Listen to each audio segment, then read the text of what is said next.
رحمتوں کا سفینہ، زندگی کا قرینہ، روح مکہ مدینہ آدمی کو بناتا ہے یہ۔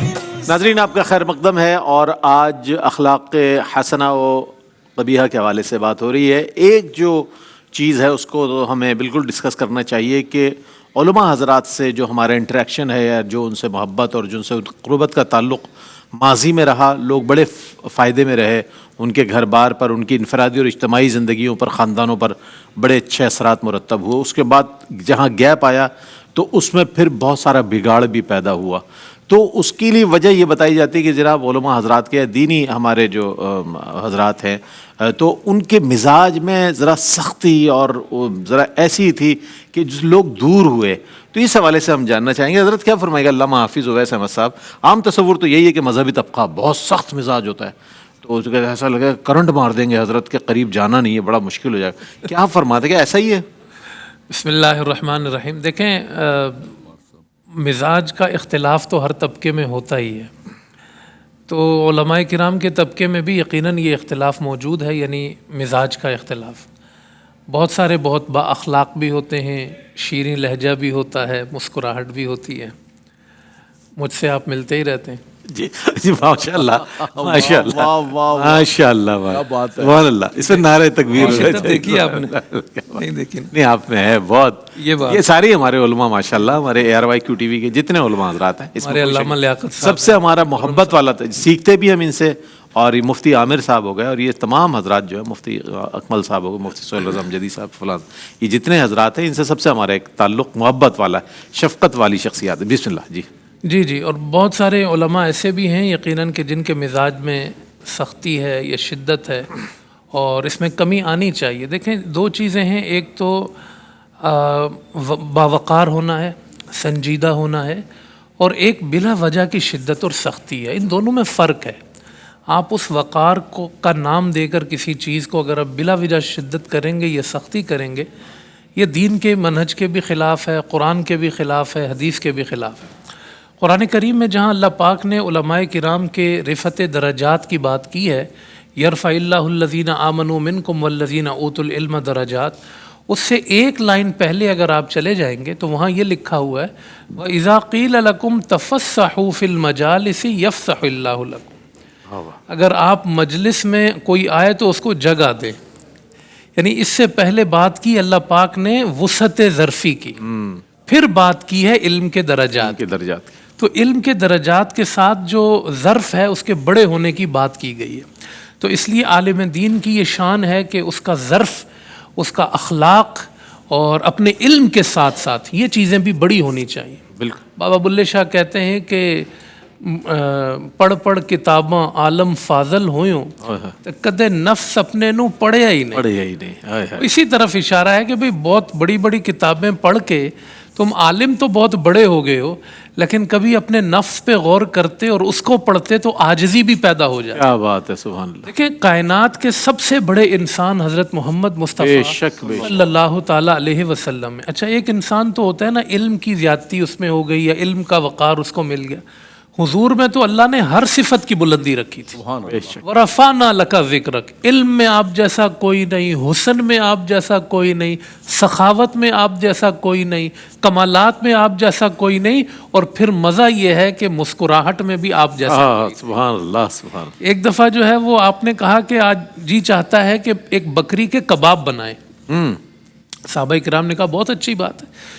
تو ایک صحابی نے کہا کہ چلے میں ذبح کر لیتا ہوں، ایک صحابی نے کہا کہ چلے میں کھال اتار لوں گا، ایک نے کہا کہ میں گوشت بناؤں گا، ایک نے کہا میں قیمہ بناؤں گا۔ حضور وہاں سے چپکے سے اٹھے اور غائب ہو گئے۔ تھوڑی دیر کے بعد کیا دیکھتے ہیں کہ اللہ کے رسول لکڑیاں لے کے آ رہے ہیں، لکڑیاں لے کر آ رہے ہیں۔ اللہ تو صحابہ کرام ایک دم وہ جو ہے نا حیرت سے وہ ہو گئے، کہا کہ یا رسول اللہ آپ کیوں لکڑیاں لے کے آئے؟ تو آپ صلی اللہ علیہ وسلم کہنے لگے میں اس کو ناپسند کرتا ہوں کہ یاروں میں الگ ہو کے بیٹھوں، میں یاروں کے کام میں شریک ہو گیا۔ کیا بات کیا بات۔ تو یہ وہ اخلاق ہیں، ہم اخلاق پہ بات کر رہے ہیں، یہ وہ اخلاق ہیں کہ جو سب سے پہلے عالم دین کو اپنانے چاہیے۔ چہرے پہ مسکراہٹ ہو، نرمی ہو، اور یہ اس لیے ہو تاکہ دین سیکھنے والے قریب آ سکیں۔ اب جو جس جینزی کی ہم بات کرتے ہیں، جو نوجوان ہیں، وہ یہی کہتے ہیں کہ بھئی ہمارے الٹے سیدھے سوالات ہوتے ہیں، اور یہ سوال ہم ماں باپ سے بھی کرتے ہیں، یہ ہم جو ہے نا وہ چیف منسٹر سے بھی کرتے ہیں، وزیر اعظم سے بھی کرتے ہیں، وزیروں سے بھی کرتے ہیں، علماء سے بھی کرتے ہیں. آپ ہمیں ہمارے سوال کا جواب دیں. تو بات بالکل ٹھیک ہے، کوئی کسی بھی طرح کا سوال کر رہا ہے یا کوئی آپ سے سمجھنا چاہتا ہے، آج کے ماحول کے مطابق جو ایک مزاج بن گیا ہے تو اس میں تھوڑی ان کو رعایت دینی چاہیے. میں اس کی مکمل طرفداری نہیں کر رہا، اس کے بھی اپنے اخلاق مینرز ہیں، لیکن یہ ہے کہ اب لوگوں کا یہ مزاج ہو گیا کہ وہ سوال بہت کرتے ہیں، وہ پوچھتے بہت ہیں. تو کسی لمحے پہ آپ کو اگر سوال کا جواب نہیں آتا ہے تو اس میں یہ نہیں ہے کہ آدمی غصہ کھا جائے، آپ اس کو کہہ دیں کہ بھئی میں دوبارہ جواب دے دوں گا، دیکھ کے جواب دے دوں گا، اس میں کوئی شرمساری کی بات نہیں ہے.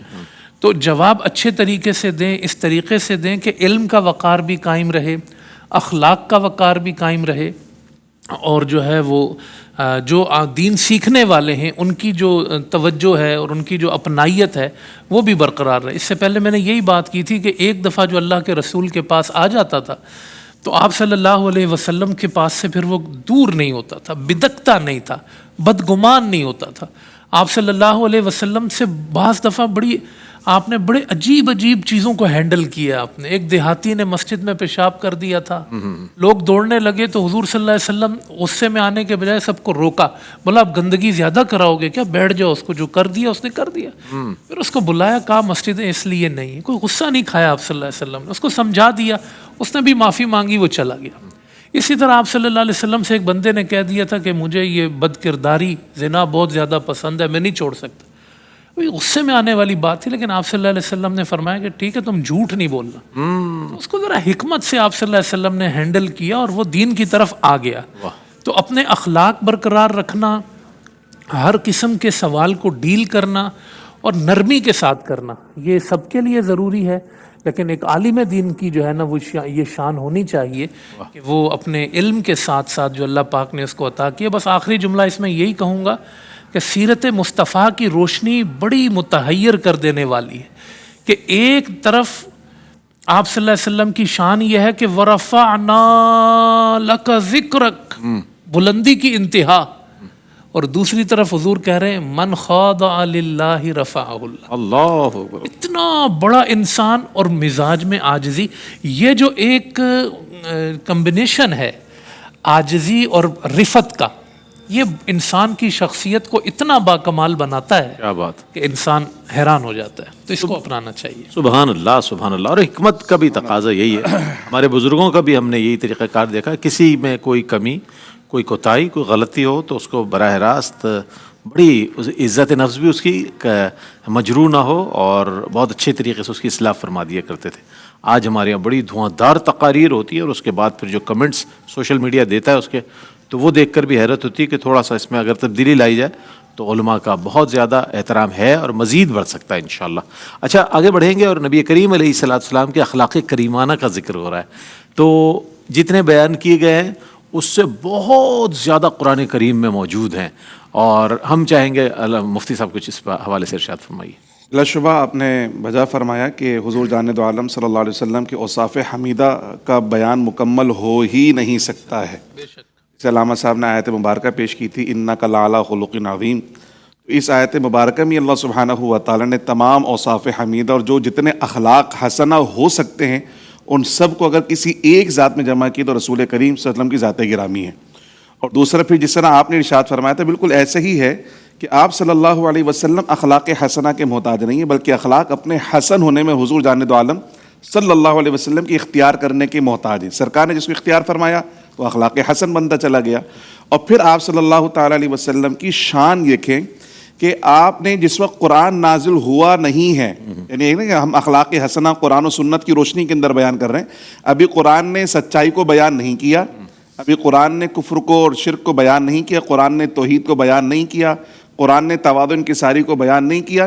ان کے بیان کرنے سے پہلے اور یہ آیتیں نازل ہونے سے پہلے پیارے آقا صلی اللہ علیہ وسلم ان اوصاف سے متصف نظر آتے ہیں. سبحان اللہ. یعنی آپ صلی اللہ علیہ وسلم اعلان نبوت سے پہلے بھی سرکار کا جو تعارف ہے وہ صادق اور امین کی صورت میں ہے. بے شک بے شک. اور ایسے صادق اور امین ہیں کہ کفار مکہ بڑے بڑے فیصلوں میں اگر کسی کی ثالثی قبول کرتے ہیں یا کسی کا مشورہ قبول کرتے ہیں واہ واہ تو پیارے آقا کی ذات گرامی ہے. سبحان اللہ. تعارف بھی ایسی کرتے ہیں کہ یہ صادق اور امین ہے، جو یہ کہیں گے ہم وہ قبول کرنے کے لیے کیا تیار. بات ہے. اسی طرح حضور جانے دو عالم صلی اللہ تعالی علیہ وسلم کے گھر کی گواہی، جیسے بھی علامہ صاحب ارشاد فرما رہے تھے کہ حضور نے کہا کہ میں سب سے بہترین اپنے گھر والوں کے ساتھ ہوں، اور حقیقت یہ ہے کہ ہم کیسے ہیں اس کا سب سے زیادہ بیان ہمارے گھر والوں کو ہی پتا ہے کہ ہم سوسائٹی میں کس طرح رویہ اختیار کرتے ہیں اور گھر والوں کے ساتھ کس طرح ہے. تو پیارے آقا صلی اللہ علیہ وسلم پر جب پہلی وحی نازل ہوئی اور اس کی جو اثرات حضور جانے دو عالم صلی اللہ علیہ وسلم نے محسوس کیے، اس وقت حضرت خدیجہ الکبریٰ رضی اللہ تعالی عنہ نے جو تسلی آمیز کلمات سرکار کے لیے کہے نا، بخاری شریف کے اندر وہ روایت موجود ہے. یعنی ابھی اعلان نبوت سرکار نے کیا نہیں ہے، صرف پہلی وحی آئی ہے، اس کی اثرات ہیں، اور اس پر حضرت ام المؤمنین سیدہ خدیجہ تسلی عطا فرما رہی نا، فرمانے کہ یا رسول اللہ صلی اللہ علیہ وسلم انک لتصل الرحمہ، یا رسول اللہ آپ صلہ رحمی کرنے والے ہیں. اس جہالت کے زمانے کے اندر جب لوگ رشتے کاٹتے ہیں، آپ رشتوں کو جوڑنے والے ہیں. وتحمل الکلہ وتکسب المعدومہ، یا رسول اللہ جس کا بوجھ اٹھانے والا کوئی نہیں، آپ اس کا بوجھ اٹھانے والے ہیں. جس کا کوئی کمانے والا نہیں، اس کی ضروریات پوری کرنے والے آپ ہیں. اس جہالت کے زمانے میں مہمان نوازی کرنے والے آپ ہیں. یا رسول اللہ اس جہالت کے زمانے میں حق گوئی کرنے والوں کی مدد کرنے والے آپ ہیں. وتحمل الکلہ، یا رسول اللہ دوسروں کا بوجھ اٹھانے والے آپ ہیں.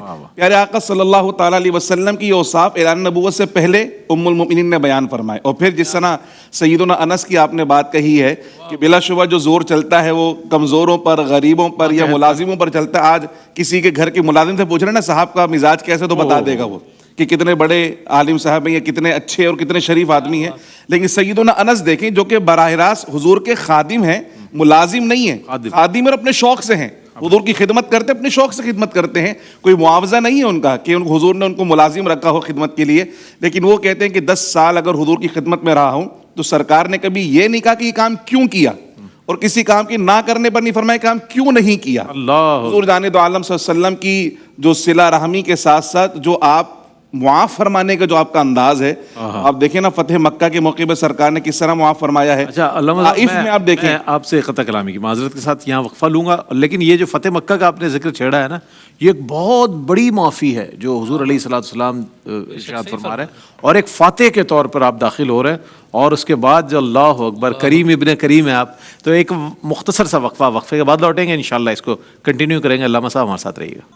جی ناظرین، آپ کا خیر مقدم ہے. علامہ مفتی خرم اقبال رحمانی صاحب اپنے جواب کو مکمل فرمائیں گے. حضور علیہ الصلوۃ والسلام کی درگزر، صلہ رحمی، معافی، عام معافی، اور یہ فتح مکہ تک بات پہنچ گئی تھی کہ فتح مکہ پر جو آپ کا اخلاق کریمانہ ہے اور جو اللہ اکبر آپ کو معاف کر دینے کی جو صفت اعلیٰ ہے، اس کے حوالے سے میں چاہوں گا کچھ ارشاد فرمائیے گا. جی رضوی، فتح مکہ کے ساتھ اگر ہم طائف کا بھی ساتھ کر لیں، یعنی وہ ابتدائی زمانہ ہے تبلیغ کا. اس وقت پیارے آقا صلی اللہ علیہ وسلم کے ساتھ صرف حضرت زید بن حارثہ رضی اللہ تعالیٰ عنہ وہ تشریف لے گئے تبلیغ کے لیے. اور پھر طائف والوں کا جو سلوک رہا، جو آپ نے جو پیارے آقا پہ سنگباری کی گئی ہے اور حضور لہو لوہان ہو گئے، تو اس وقت بھی جبریل امین جب سرکار کی بارگاہ میں حاضر ہوئے کہ اللہ کی طرف سے پہاڑوں کا فرشتہ بھیجا گیا، جیسا آپ کہیں گے ویسا ہو جائے گا. مگر سرکار نے کیا فرمایا کہ میں زحمت نہیں رحمت بنا کر بھیجا گیا ہوں.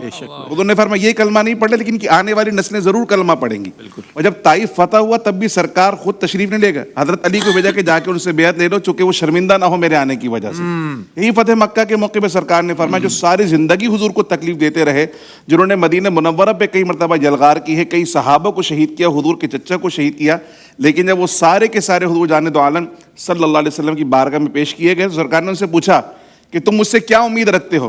تو انہیں بھی پتا تھا کہ حضرت محمد مصطفیٰ صلی اللہ علیہ وسلم یہ رحمت للعالمین بن کر تشریف لے کر آئے ہیں. تو انہوں نے کہا کہ آپ بھی کریم ہیں اور کریم آپ کے بیٹے ہیں، تو کریموں سے تو کرم کی امید کی جاتی ہے. پیارے آقا نے اور کوئی بات نہیں فرمائی، کہا کہ لا تثریب علیکم الیوم. کیا بات ہے. سیدنا یوسف نے اپنے بھائیوں سے کہا تھا، وہی جملہ میں تمہارے لیے کہتا ہوں کہ جاؤ تم سارے کے سارے آزاد ہو. جیسے علامہ صاحب بار بار فرمانا کہ جو حضور کی بارگاہ میں آگے کبھی گیا نہیں، تو حضور نے ان کو ایسا آزاد کیا کہ وہ سارے حضور کے غلام بن گئے اور ہمیشہ کے لیے غلام بن گئے، نسل حضور کی غلام بن گئی ہیں. پیارے آقا صلی اللہ علیہ وسلم کے اخلاق کریمانہ میں سخاوت اور فیاضی کو بھی دیکھا جا سکتا ہے کہ حضور نے کبھی کسی کو انکار نہیں کیا، کبھی کسی کو منع نہیں کیا. سنتا ہی نہیں مانگنے والا تیرا، کبھی نہ سنتا ہی نہیں مانگنے والا تیرا. تو جو مانگنے کے لیے آیا، جو سائل سرکار کی بارگاہ میں آیا، اگر سرکار کے پاس نہ بھی ہوا نا تو سرکار اتنے کریم ہے کہ اس کے لیے قرض لے کر باقاعدہ اس کی مدد فرمایا کرتے ہیں بے شک۔ تاکہ اس کی دستگیری ہو جائے، اس سے کسی اور بارگاہ میں جانے کی ضرورت پیش نہ آئے. جو محمد مصطفیٰ کے پاس آ گیا اس کی داد رسی یہیں پر ہو جانی چاہیے. حضور جان دو عالم صلی اللہ علیہ وسلم نے سچ، شفقت، رحمت، عدل، انصاف، جتنے اخلاق حسنہ ہیں وہ پوری شان و شوکت کے ساتھ سرکار کی سیرت میں نظر آتے ہیں. اور یہی کیفیت حضور جان دو عالم صلی اللہ علیہ وسلم کی صحابہ، آپ کی اہل بیت اور پھر امت میں منتقل ہونا شروع ہوئی. چونکہ اچھوں کی صحبت اچھائی سکھاتی ہے، سچوں کی صحبت سچائی سکھاتی ہے. اللہ پاک نے بھی فرمایا کہ سچوں کی صحبت اختیار کرو. تو جو حضور کی صحبت اختیار کرتے رہے الحمدللہ وہ اسی اخلاق کا پیکر بنتے رہے کہ جب یہاں بر صغیر پاک و ہند کے اندر بھی جب اسلام کی روشنی آئی ہے تو حضور اکرم صلی اللہ علیہ وسلم کی سیرت کی روشنی سے حضور خواجہ صاحب نے 90 لاکھ ہندوؤں کو مسلمان کیا ہے. بالکل یہ چلتے ہوئے آئے. تو یہ جو دعوت و تبلیغ ہے در حقیقت یہ اخلاق کریمانہ کا ہی اثر تھا کہ پہلے اپنے اخلاق سے لوگوں کو متاثر کیا اور پھر دین کی دعوت دی ہے تو دین قبول کرنے کے لوگ تیار نظر آتے ہیں. کیا بات ہے، سبحان اللہ سبحان اللہ. اچھا اب ہم یہ آتے ہیں ہمارے معاشرے کی ظاہر ہے یہ کہ ہمارا معاشرہ جو ہمارے سامنے ہمارے گرد و پیش جو کچھ ہو رہا ہے اس سے ہم آنکھ بند نہیں کر سکتے، وہ ہمارے سامنے ہے. اور جب سے سوشل میڈیا کی یلغار جو آئی ہے اس سے جو نوجوان طبقہ متاثر ہوا ہے اس کا تو علمان الحفیظ اس وقت تو بہت زیادہ میں سمجھتا ہوں موٹیویٹ کرنے کی اور ترغیب دینے کی ضرورت ہے کہ کس طرح نوجوانوں کو اور ہر عمر کے افراد کو بہتری کی طرف لایا جائے. اچھا علامہ لیاقت حسین نظری صاحب فرمائیے گا، موجودہ معاشرے میں ہر جگہ بد اخلاقی نظر آ رہی ہے، اگر اس میں کوئی شخص اچھے اخلاق و کردار کے ساتھ اپنے آپ میں تبدیلی پیدا کرتا ہے تو معاشرے پر کیا اثر انداز ہو سکتا ہے، کس طرح اثر انداز ہو سکتا ہے؟ دیکھیں معاشرے کے اندر بہت بڑی تبدیلی آتی ہے. معاشرہ جو ہے فرد سے بنتا ہے، افراد، اور اس سے سوسائٹی بنتی ہے. بالکل ایسے ہی. ہر بندہ رئیس بھائی اگر یہ سوچتا رہے گا کہ یار میرے اکیلے کرنے سے میں کیا اکیلا نقار خانے میں توتی کی آواز کیا فائدہ کیا ہوگا، میں اگر اکیلا کر بھی لوں گا تو کیا ہوگا، یہ غلط بات ہے. آپ سائی کریں، کوشش کریں. اور دوسری بات یہ کہ ہر شخص اپنا جواب دے، اپنا جواب وہ اپنے گھر والوں کا، اپنے سراؤنڈنگ کا، جن جن کی مسئولیت ہے ان کا جواب دے.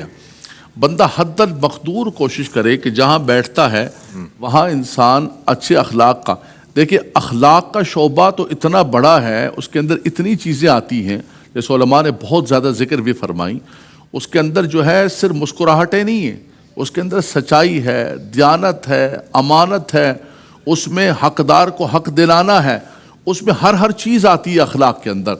تو ہم جو ہے اس معاشرے کے اندر رہتے ہیں جہاں چاروں طرف اندھیرا ہی اندھیرا ہے، لیکن اس اندھیرے کے اندر ایک امید کی کرن پیدا کرنی ہے سچائی کے ذریعے، اخلاق کے ذریعے. اور اس کے لیے سب سے بڑی جو اللہ کی نعمت ہے، جو امید کی کرن ہے، وہ ہم چہرہ دکھا سکتے ہیں آقا دو جہاں صلی اللہ علیہ وسلم کا. کیا بات. اللہ اکبر. لقد کان لکم فی رسول اللہ اسوۃ حسنہ. کیا بات. حضور علیہ الصلوۃ والسلام کی ذات مبارک، کسی کو میری ذات پر اختلاف ہے، کسی کو کسی کی ذات پر اختلاف ہے، کسی شخصیت، لیکن ایک ذات ایسی ہے کہ جس پر تمام مسلمان متفق ہیں. بے شک. ان کی سیرت طیبہ کو لوگوں کے سامنے پیش کیا جائے کہ میرے کریم آقا صلی اللہ تعالیٰ علیہ وسلم نے، اور جیسے پہلے بھی گفتگو کی کہ خاص طور پر سوسائٹی کے اندر جو کمزور طبقہ ہے اس کمزور طبقے کو پیسا جا رہا ہے. بالکل. ان کے ساتھ زیادتی ہو رہی ہے، اور ہر بندہ سوچتا پتہ کیا ہے، یار ان کے لیے آواز اٹھا کے کیا کریں گے، کیا ضرورت ہے یہ طاقتوروں سے ان کو ناراض کرنے کی.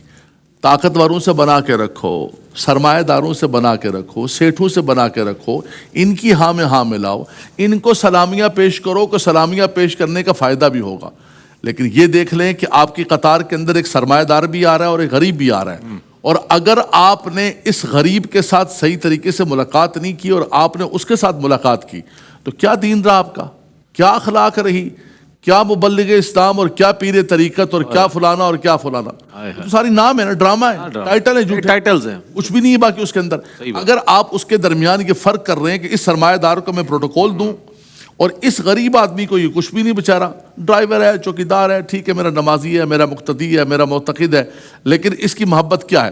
میرے آقا صلی اللہ علیہ وسلم نے سب سے بڑھ کر سید عمر فاروق رضی اللہ تعالیٰ بیت المقدس کے اندر جب فاتح بن کے گئے تو غلام تھا نا ساتھ، انہوں نے فرمایا تم بھی انسان ہو، میں بھی انسان ہوں، تھک تم بھی جاتے ہو، تھک میں بھی جاتا ہوں. لیکن آج یہ کہتے ہیں کہ بھائی یہ تو مزدور غریب آدمی ہے، اس کے کون سے رائٹس ہیں، یہ کمی ہے، یہ تو کمی نہیں، ان کے کون سے رائٹس ہیں، ان کے کون سے اخلاق ہیں، جس کی وجہ سے معاشرے کے اندر ایک نفرت بڑھتی جا رہی ہے، ایک دیوار بنتی جا رہی ہے، لوگوں کے اندر جو ہے ایک آپس کے اندر بھی نفرتیں پیدا ہوتی جا رہی ہیں. تو خاص طور پر وہ لوگ جیسے علامہ صاحب نے ذکر کیا جن کو اللہ نے منصب دیا ہے، جن کو اللہ نے قوم کا رہبر اور رہنما بنائے، چاہے وہ علماء ہوں، سیاستدان ہوں، چاہے نعت خواں ہوں، چاہے نقیب ہوں، چاہے کوئی بھی ہوں، ہر وہ بندہ جس کا پبلک کے ساتھ تعلق ہے اس کو یہ خیال کرنا چاہیے کہ میں آقا دو جہاں صلی اللہ علیہ وسلم کے دین کا، حضور کی امتی ہونے کا یار ایک فرد ہوں۔ میرے آقا صلی اللہ علیہ وسلم کتنی پیاری بات فرمائی علامہ خرم صاحب نے، کبھی اعلان نبوت نہیں ہوا ہے اور آپ کے گھر والے کیا کہہ رہے ہیں کہ اللہ اکبر کاللہ واللہ ما یخزیک اللہ ابدا، اللہ سرتاج اللہ تعالیٰ آپ کو کسی اعتبار سے کم نہیں فرمائے گا۔ آپ کے تو یہ معاملات ہیں، یہ کردار ہے، مہمان نواز ہیں آپ ہر ایک کے ساتھ بھلائی کرنے والے ہیں، تو یہ تو اعلان نبوت سے پہلے کا کردار ہے۔ اللہ رئیس بھائی باقی کردار ہی رہ جاتا ہے، کردار ہی رہ جاتا تقریریں بھی یہی رہ جائیں گی اور تحریریں بھی یہی رہ جائیں گی، سب کچھ یہی رہ جائے گا۔ جن لوگوں نے آپ کے ساتھ ملاقات کی ہوگی اور جن لوگوں کے ساتھ آپ کے زندگی کے اندر تعلق رہا ہوگا نا، ان کے دلوں میں ایک نقوش پیدا رہیں گے آپ کے اخلاق کے، آپ کی محبت کے، آپ کے پیار کے۔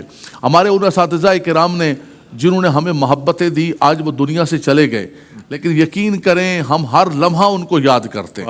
ہمارے ان لوگوں نے جنہوں نے زندگی کے اندر جب ہمارے پاس کچھ نہیں تھا انہوں نے ہمیں پیار دیا، محبت دی، آج بھی ان کو یاد کرتے ہیں ان مبارک لمحات کے اندر۔ یہ انسان کے بہت بڑے ایسٹس ہوتے ہیں۔ تو سب سے بنیادی چیز یہ ہے کہ سوسائٹی کے اندر کوشش کریں، آپ سائی کریں، سائی منی و اتمام من اللہ، کوشش کرنا میرا کام ہے، اور فرمایا کہ تبدیلی لانا، کامیابی عطا کرنا رب تعالیٰ کا کام ہے۔ وَذَكِّرْ فَإِنَّ الذِّكْرَى تَنْفَعُ الْمُؤْمِنِينَ، کبھی فرمایا پیچھے نہ ہٹو، سمجھاتے رہو سمجھاتے رہو، پانی کی قطرے کی طرح گرتا رہے گا، فرمایا مسلمانوں کو فائدہ ہی دے گا، نقصان نہیں دے گا۔ کیا بات ہے، کیا کہنا ہے، یہ بہت کام کی باتیں ارشاد فرمائی تمام علماء نے۔ علامہ حافظ اویس احمد صاحب تشریف فرمائے۔ پبلک کے ساتھ انٹریکشن ہے ان حضرات کا، ظاہر ہے محراب منبر سے وابستہ ہے، اور ماشاءاللہ ملین ویوز ہوتے ہیں ہمارے ARYQ TV کے آپ چینل پر، اگر آپ دیکھیں ان حضرات کے۔ تو علامہ صاحب کیا فرمائیے گا آپ کہ ایک شخص یہ کہتا ہے میں نے تو ساری زندگی بد اخلاقی میں گزر گئی یار، اب میں کیا اپنے اندر تبدیلی پیدا کروں، یہ نا امیدی یا مایوسی سامنے رہے، تو کیا بہتر یہ نہیں ہے کہ اس کے لیے اس کو صحیح کر لی جائے، کوشش کر لی جائے، جیسا علامہ صاحب نے فرمایا کہ آخری لمحے ہی اگر وہ رجوع کر لے اور توبہ کر لے اور اپنے آپ کو بہتر، کیا فرمائے گا اس حوالے سے؟ جی بالکل، اخلاق تو ایسی چیز ہے کہ جس کی خوشبو کی ضرورت آپ کو بچپن میں بھی ہے، جوانی میں بھی ہے، بڑھاپے میں بھی ہے۔ بس آپ کو اگر خیال آ گیا ہے تو آپ اس کی طرف ضرور توجہ کریں۔ آپ صلی اللہ علیہ وسلم کے پاس آنے والے جو لوگ تھے وہ سارے ایسے نہیں تھے کہ وہ سب کے اخلاق پہلے سے ہی اچھے تھے، انہوں نے سیکھا نا آپ صلی اللہ علیہ وسلم سے۔ ایک شخص جو ہے وہ حیران ہوتا تھا اس بات پر کہ آپ صلی اللہ علیہ وسلم کبھی کسی بچے کو پیار کرتے تھے تو وہ کہتے تھے کہ آپ بچوں کو پیار کرتے ہیں، اس پر بھی اس کو حیرت ہوتی تھی۔ تو آپ صلی اللہ علیہ وسلم فرماتے تھے کہ بھئی یہ دل کی نرمی اور سختی کی بات ہے، یعنی یہ نرمی تم بھی پیدا کرو نا اپنے اندر۔ تو آپ صلی اللہ علیہ وسلم کو دیکھ دیکھ کے آپ دیکھیں خواتین کا کیا ان کے نزدیک اسٹیٹس تھا، مزدوروں کا ان کے نزدیک کیا اسٹیٹس تھا، اور جب اس سے معاملہ چینج ہو گیا، تربیت ہو گئی، اصلاح ہو گئی، تو اب وہ لوگ کیسے تھے آپس میں، رحماء بینہم کا ٹائٹل آپ دیکھیں، رحماء بینہم ایک پوری تصویر ہے اس معاشرے کی کہ آپس میں اس میں کوئی فرق نہیں ہے کہ امیر کا امیر کے ساتھ رحم دلی ہونا یا بڑے کا بڑے کے ساتھ اور چھوٹے کے ساتھ، یہ نہیں، مطلق اللہ نے فرمایا رحماء بینہم، سب آپس میں بڑے رحم دل ہو گئے، نرمی کرنے والے ہو گئے۔